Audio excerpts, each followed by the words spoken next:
Hello guys, welcome. I am Hazi and welcome to Hazi Code Haven. For today, our topic of discussion is control flow, and we will not cover all of the control flows that we have because I want to shorten the time of our discussion based on the suggestion that many of you have raised. So the control flow that we'll cover in depth in this particular session is the if statement. Okay, good. For the introduction, we can say that control flow is an essential aspect of programming that allows you to dictate the order in which your code is executed. So whenever you are coding and when you run your code, the way the execution happens, there is an order in which the execution of your code happens. So what determine and what dictate the order in which your code will be executed line by line is the control flow. Good. One of the fundamental components of control flow is the if statement. If statement in programming is a core control flow that dictates the order in which our code is being executed.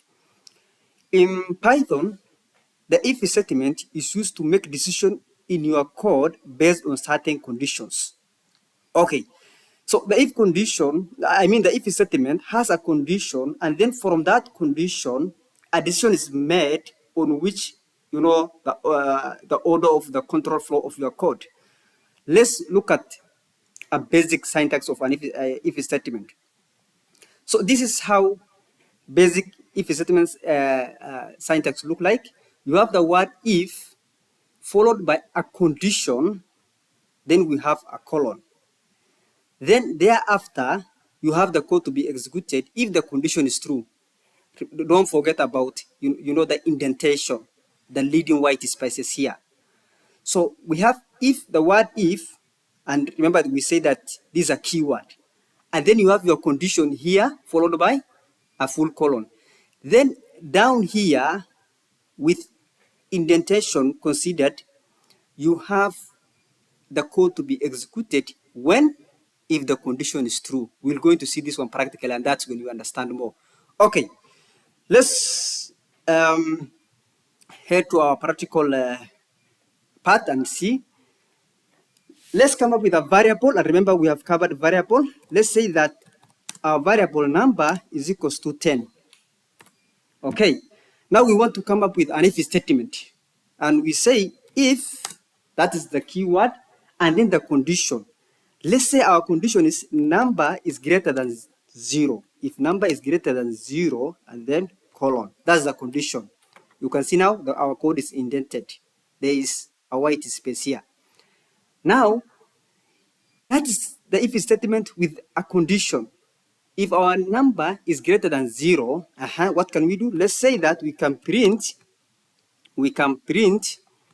the number, is positive. Good. So we have our variable number, which is 10, and then we come up with an if statement here. If number is greater than 0, then this code will be executed. Let's run and see. Yes, that's what we printed. The number is positive. So that is an if statement with one condition. Let's now look at an if statement with an else part.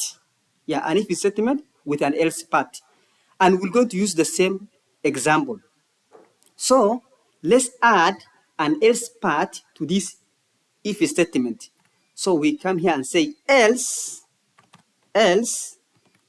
Now, what does this else part does?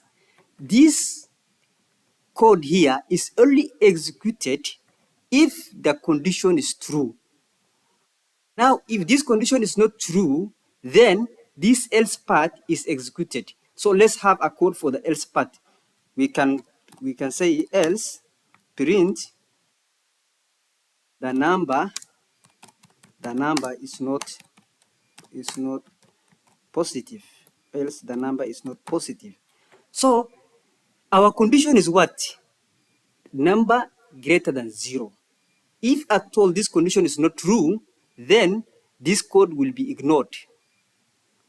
The flow of code execution will skip this code and execute the else part. Okay, let's set our number to -2 and see what we will get. Let's run our code. What are we getting? The number is not positive. What happened? The flow of the execution first check this condition, and it happens that this condition is not true. So what will happen? This code will not be executed. It will be skipped. It will be ignored. Then the else part is executed. That is why this one is printed to the standard output. Good. Now, this is an if condition, if statement with an else part. What if we have an if statement with several conditions? Yeah, if statement with multiple conditions. Then we'll use what is called the elif. And I've already written this code here so that we'll save on time. So we have our variable here, max is equals to 75. And then we have our if statement here. If max is greater or equal to 90, this is what will be printed. Elif is now an additional condition. Elif is a short form for else if. Else if max is greater or equal to 80, this condition will be printed. Else if, this is another condition now. These are now additional condition. Remember, we have looked at if statement with one condition, if statement with an else part. Now this is an if statement, additional conditions, and an else part. So this elif means these are now additional condition. Else if max is equals to greater or equal to 80, this condition will be printed. Else if max is greater or equal to 70, this condition will be printed. Else if all of these conditions, if the three above conditions are not met, the else part will be executed, and then this one will going to be printed to the output. Now our max is 75. Can you guess which condition will be printed? Yeah, grade C. This condition is printed. Why? This first condition, our max is not greater or equal to 90. So this one will be ignored. The execution will skip this. Then it comes to the second condition.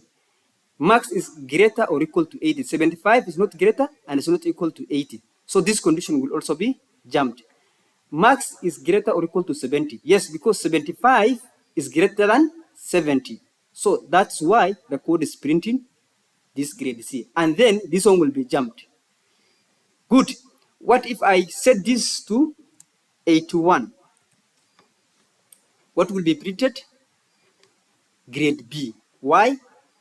The flow of the execution comes, it checks the first condition, max is greater or equal to 90. 81 is not greater and it's not equal to 90. So this condition will be skipped. Then it comes to this.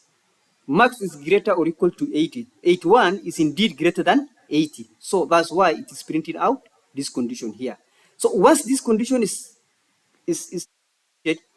then these two other conditions will be ignored. If the first condition is met, all of these three conditions will be ignored. So if I set this one to 91, the flow of the execution comes and check the condition. The condition is met, so it will print out the grade A, and then the rest of the code will be ignored. It will never check this one because already the condition is met and the execution has happened. So it is going to jump all other code. Good. That is now an if statement with multiple conditions. Now, the last thing that we look at is an if statement which is nested. An if statement inside another if statement. And we have it here. Good. We have our variable. Which say x equals to 0. Then the first condition say if x is greater than 0, that's the first if statement. Then inside of it, we have another if statement that even has an else part. And this is what we refer to it as nested if statement. Good. So what does the inner if statement say? If x modulus 2, and remember this in programming, this is how to check whether a given number is even, but that's not our topic for discussion for today. So if x modulus 2 is equivalent to 0, what do we print? X is an even number. Else, x is a positive odd number. Then we have the else part. Remember, this else part belongs to this inner if statement. And then this else part belongs to the outer if statement. And this is what we refer to it as nested if statement. If statement inside another if statement. Okay, now what will happen if we set our x to 10? So this condition will be checked. Then if this condition is true, it will come to the inner if statement. Then the inner if statement check the first condition. If it is true, this code will be printed. If it is not true, then it will go to the else part. And then another flow of execution is that this code will be checked. If this condition is not true, then the inner if statement will be ignored, and then this outer else statement will be printed. Let's set our x to 10. If our x is 10, okay, the first condition is true, then it has to come to the inner if statement. And then, of course, 10 is an even number. So 10 modulus 2 will be equivalent to 0. Then this code will be printed. Let's run and see. Yes, x is a positive even number. So this is what has been printed, because these two conditions are met. Okay, let's now set this to an odd number. We set to 9, our x to 9, and let's run our code. What do you get? X is a positive odd number. So this condition is true. Then the flow execution will come to the inner if statement. Then what happened? The first the if condition is not true, then the else will be executed. What if we set now this condition to false? Then what will happen? The outer else statement will be executed. Let's set our x to 0, because 0 is not greater than 0. Then we expect that the outer else statement will be executed. What do you get? X is not a positive number. Good. So we have checked. We have looked at the if statement with one condition, if statement with an else part, if statement with multiple conditions, and then nested if statement. Now to wrap up our session for today, these are what I want you to remember. 1, indentation is crucial in Python for control flow statements. Indentation is now the leading white spaces. I think you must have observed that in our code. You can see this, it is indented. And then the inner if statement is also indented. So this leading white space is indentation, and that's what we are referring to. Good. If statements and their blocks should be indented by the same amount of spaces, usually 4 spaces or a tab to indicate their grouping. Yeah, the amount of space should be the same, should be equivalent. Good. And then you can have multiple else if blocks after an if block to check for additional condition. That is what we have extensively covered in our session. The else block is optional and will only be executed if none of the if and elif conditions are met.